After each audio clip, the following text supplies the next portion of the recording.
Islamic extremism, as we all know, has been a growing problem in this country. We've seen some of the most deadly attacks on home soil in just a matter of years, really.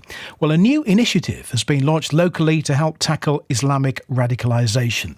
Our reporter Anna Snowden has been to the Jamihad Masjid Al-Madina Mosque in Middlesbrough to find out more. Allahu Akbar, Allahu Akbar.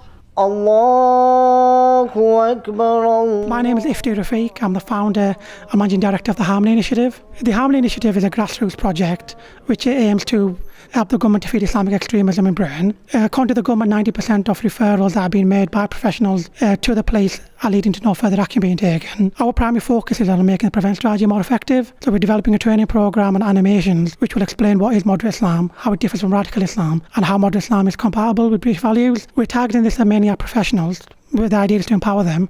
They know more about the subject area, the referrals will improve. Students, we want them to take the training as well. And the idea is to stop them being radicalised in the first place, and also we want people that are convicted of Islamic terror-related offences to undertake the training so that we can challenge their distorted views. We were also developing, as I said, animations. They're designed to tackle online radicalisation. We want to challenge and disrupt propaganda from ISIS and the far right. How much of a concern is radicalisation in it's not just the general public who are concerned about it, but in mosques as well? It's a major concern because we keep having more and more attacks, more and more people being radicalised. The sad reality is the perpetrators are our own. They're people that are born in Britain, raised in Britain, and then they grow up to actually attack us, their own fellow citizens.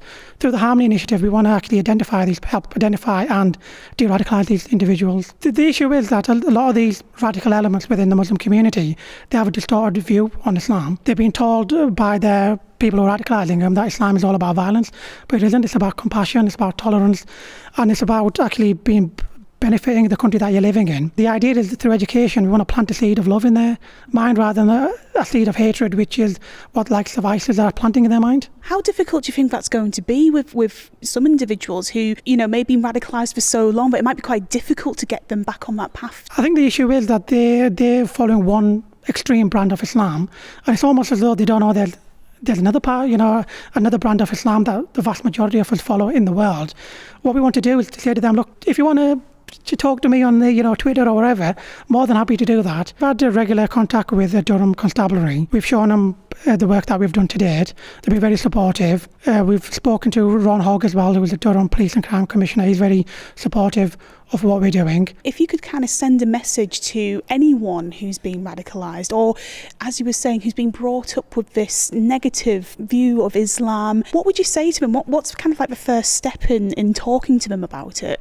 The first step is for them to educate themselves. If you look at the golden age of Islam, there's no recorded instance of suicide bombing or, what we see today where there's misogyny is rife, we see discrimination's rife. The people that are telling you that that's the right way to go are telling you, are basically lying to you.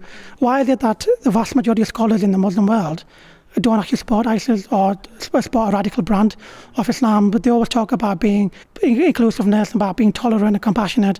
That's where we need to focus our attention. I think we just need to work together. The perpetrators of these attacks, the terrorist attacks, they don't care about the colour of our skin, they don't care about our gender, sexuality, our religious or political opinions. They attack us because we're British. What is the Harmony Initiative going to teach, not just people in mosques, but also people outside of mosques as well? People who aren't Islamic, who want to learn a little bit more about the religion. As well as teaching that Islam doesn't promote terrorism or the attacking on innocent people and suicide bombings, etc. We're also going to be talking about cultural issues such as forced marriage, female genital mutilation and so-called honour-based violence. There's an assumption that this is part of the Islamic religion, but it's not. This is what I call cultural Islam, where Muslims mix their culture and traditions to justify abhorrent and barbaric crimes such as, forced marriage.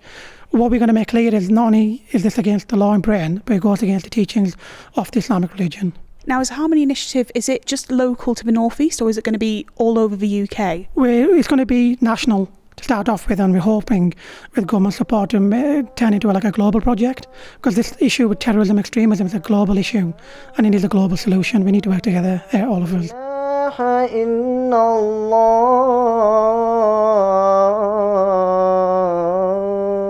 Anna Snowden reporting.